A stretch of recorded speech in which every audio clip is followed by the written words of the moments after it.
શાળા પરિવાર અને લાયન્સ એકેડમી વતી તમારું અમારી યુટ્યુબ ચેનલમાં ફરી એક વખત હાર્દિક સ્વાગત કરું છું।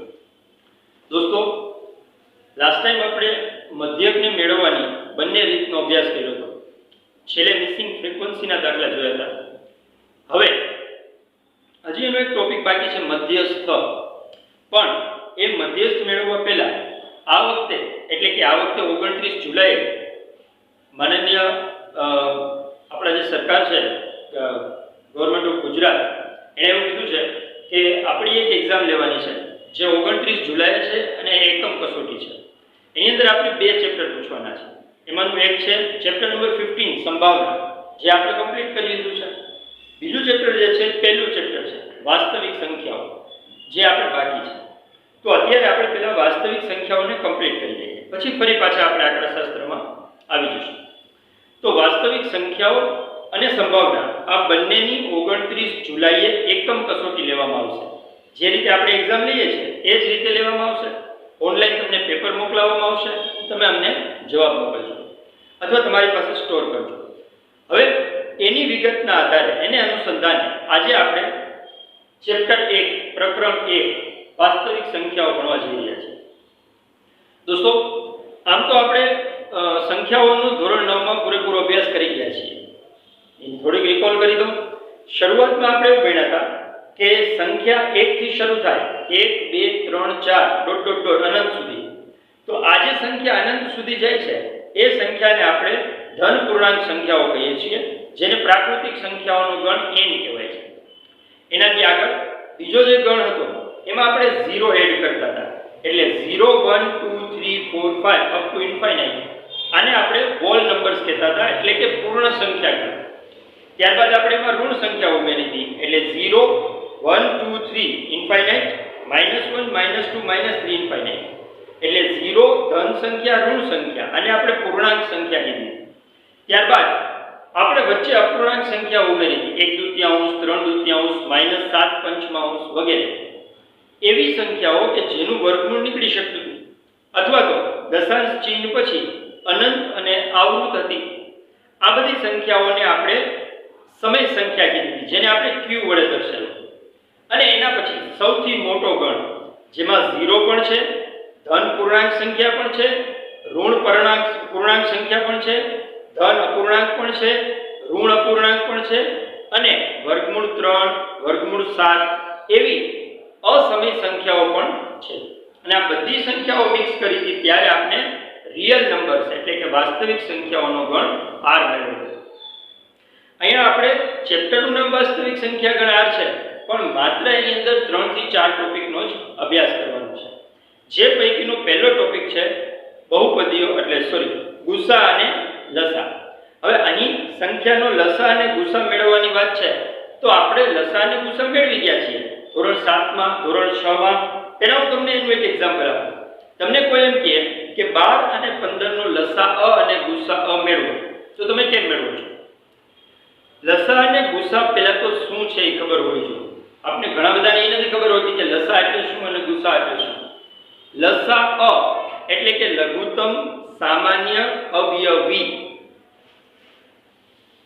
એક છે આપણી પાસે લસા અ, જેનું ફૂલ ફોર્મ થાય છે લઘુત્તમ સામાન્ય અવયવી, જો વી છે। અને એક છે ગુસા અ, એનું ફૂલ ફોર્મ થાય છે ગુરુત્તમ સામાન્ય અવયવ। અહીંયા બંનેમાં ડિફરન્સ છે, એકમાં અવયવી છે, એકમાં અવયવ છે। એટલે ફરી પાછો પ્રશ્ન એ આવ્યો કે અવયવ અને અવયવી વચ્ચે શું ફેર? અવયવ અવયવી, તો દોસ્તો અવયવ એટલે એનો નાનકડો એવો ટુકડો। દાખલા તરીકે 15 ના અવયવ શું પડે? તો આપણે 15 ના ભાગ પાડીએ, 15 ના અવયવ થશે 5 કેરી 15, એટલે 15 ના અવયવ 3 પણ કહી શકાય અને 5 પણ કહી શકાય। પણ અવયવી એટલે એનો ટુકડો નથી। અવયવી એટલે ત્યાંથી શરૂ થઈને અનંત સુધી જતી સંખ્યા છે। એટલે 15 ના જ અવયવીની વાત કરું તો 15 ના અવયવી થશે 15 30 45 60 75 વગેરે. અવયવ છે એ નાનો ટુકડો હોઈ શકે, સીમિત હોઈ શકે, પણ અવયવી છે એ અનંત સુધી હશે અને ઘણા બધા હશે. એ ત્યાંથી શરૂ થાય છે. અવયવી 15 થી શરૂ થાય છે, અવયવ 15 પાસે પૂરા થાય છે. અવયવ એનાથી નાના છે અને ઓછા હશે, અવયવી એનાથી મોટા હશે અને અનંત સુધી હશે. પહેલો આ ડિફરન્સ છે અવયવ અને અવયવી વચ્ચે. અવયવ અને અવયવી વચ્ચેનો ડિફરન્સ તમને સમજાઈ ગયો હોય તો હવે હું તમને લસા અને ગુસાની વાત કરું. એક ઉદાહરણ દ્વારા આપણે એને સમજીએ.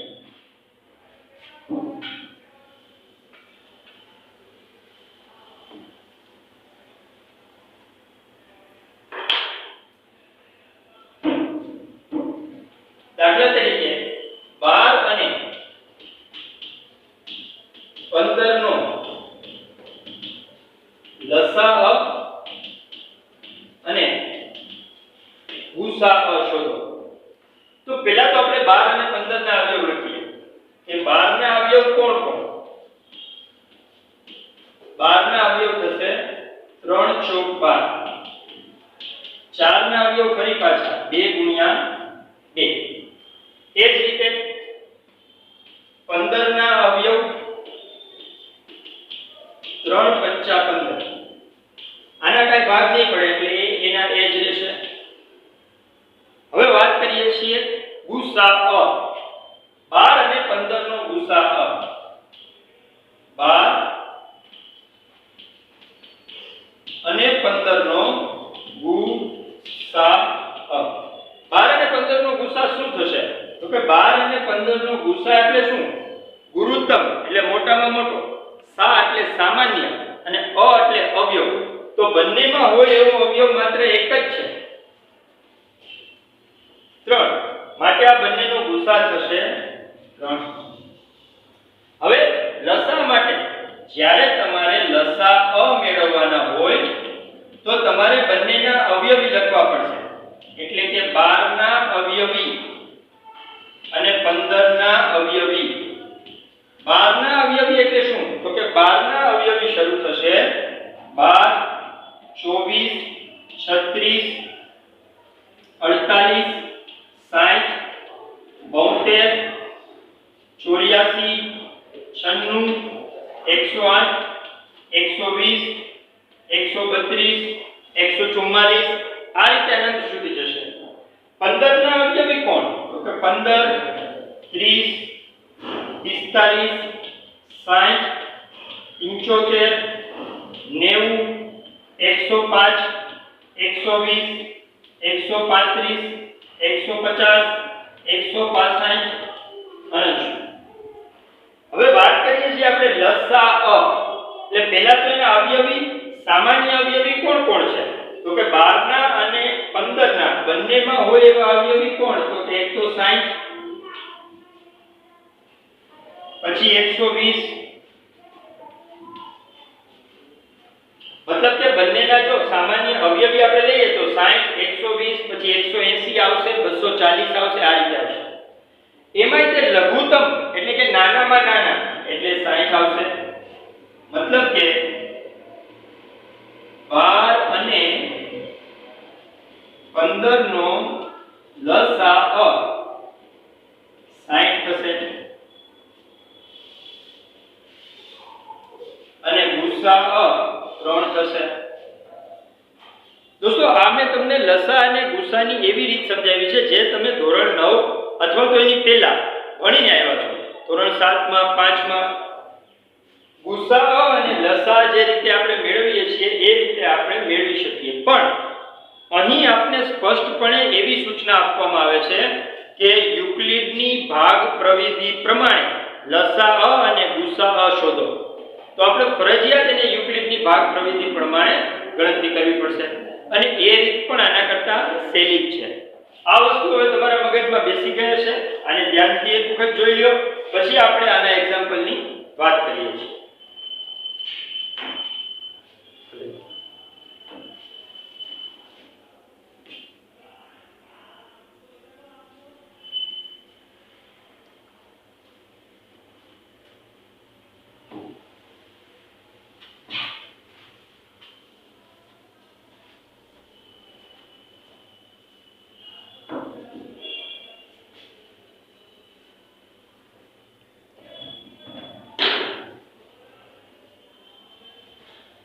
તો દોસ્તો હવે આપણે યુક્લિડની ભાગ પ્રવિધિ પ્રમાણે એનો લસા અને ગુસા શોધવાની વાત કરીએ. યુક્લિડની ભાગ પ્રવિધિ પ્રમાણે લસા અને ગુસા શોધવામાં એનો ગુસા જ આપણે ભાગ પ્રવિધિ પ્રમાણે મળશે. લસા મેળવવા માટેનું એક સૂત્ર છે. પહેલા આપણે એ સૂત્રની નોંધ કરી લઈએ. લસા AB એટલે કે A અને B સંખ્યાનો લસા એને ગુણ્યા ગુસા AB એટલે કે A અને B નો ગુસા બરાબર A ગુણ્યા B. એનો મતલબ એવો થયો કે તમને કોઈ બે સંખ્યા આપી હોય તો એનો પહેલા તમે ગુસા મેળવશો અને ઈ મળી ગયા પછી લસાને સૂત્રનો કર્તા બનાવતા ગુસાને અહીંયા આવવા દઈએ એટલે આપણે એનો લસા પણ મળી જશે. આ સૂત્રને આપણે નોટ ડાઉન કરી લેવાનું છે અને યાદ રાખવાનું પણ છે. હવે હું એક એક્ઝામ્પલ લઉં છું. દાખલા તરીકે યુક્લિડની ભાગ પ્રવિધિ પ્રમાણે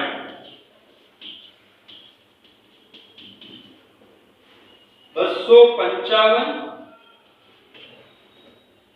અને 120 નો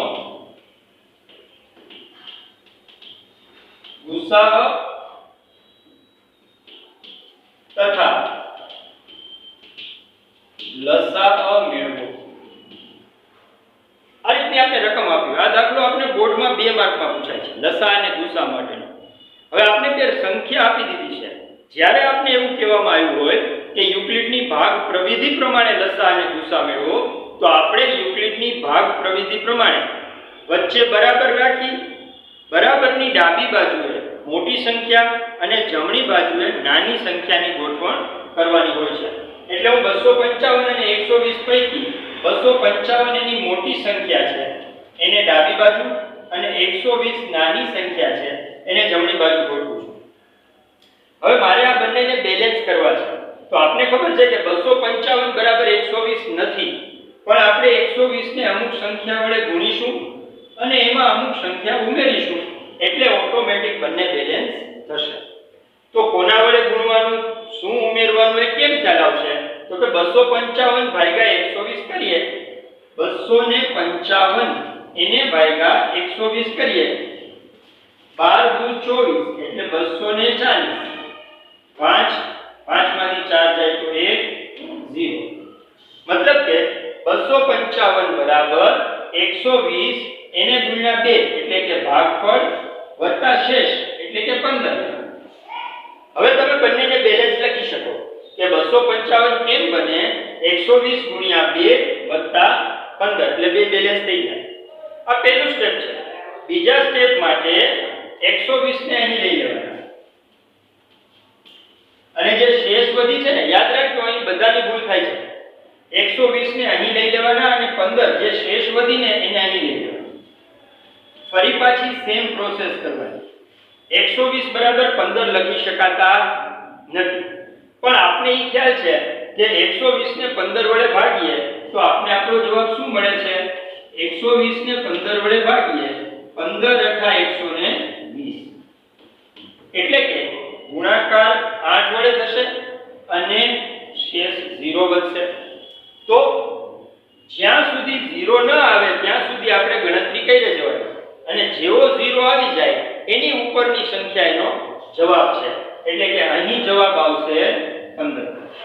મતલબ કે ગુસા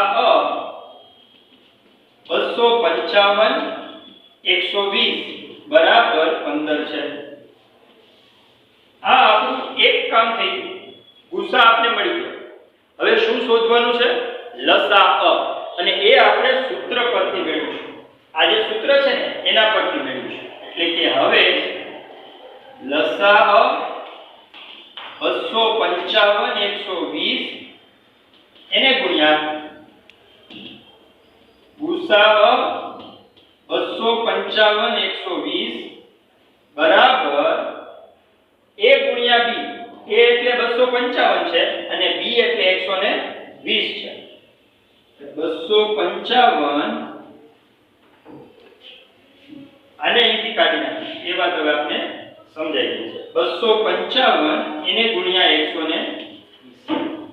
જો આ જે સૂત્ર છે ને એ એકદમ તમારા મગજમાં બેસી જવું જોઈએ. લસા AB એટલે લસા 255 120 જે આપણે શોધવાનું છે. ગુસા AB એટલે ગુસા 255 120 જે આપણે અહીં મેળવ્યો છે બરાબર 255 ગુણ્યા 120. હવે આમાંથી એક કિંમત તો આપણી પાસે છે. ગુસા 255 120 તો 15 છે એટલે કે લસા 255 120 એને ગુણ્યા આનો જવાબ છે 15 બરાબર 255 ગુણ્યા 120. 15 ગુણાકારમાં સામે જાય તો ભાગાકારમાં એટલે લસા 255 120 બરાબર 255 ગુણ્યા 120 એના છેદમાં આ 15. 15 ના છેદ ઉડે છે એ આપને ખબર છે. 120 કેમ બને 15 18 એટલે આ 15 15 ગયા તો શું વધે છે અહીંયા વધ્યા 255 એને ગુણ્યા 8. હવે એનો ગુણાકાર કરી નાખીએ. 8 પંચા 40 વધી ચડી 4 8 પંચા 40 ને 4 44 વધી ચડી 4 8 દુ 16 ને 4 20. મતલબ કે આ બહુપદીનો લસા આ કિંમતનો લસા